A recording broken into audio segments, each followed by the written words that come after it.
reason a hand sanitizer would be important is because you're just trying to minimize your risk. Hand sanitizers are cheap, they're an easy, quick step, and for you, it's all about minimizing risk, right?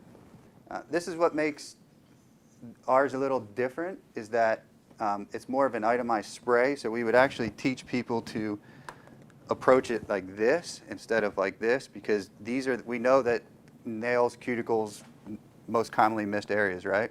So we teach them to go like that and then kind of like that. So hand soaps, hand sanitizers both have food-grade emollients in them, which is critical for especially the Northeast, because a lot of times we see hand compliance or hand hygiene compliance fall out because their hands get irritated, right? It's cold out, their hands start cracking.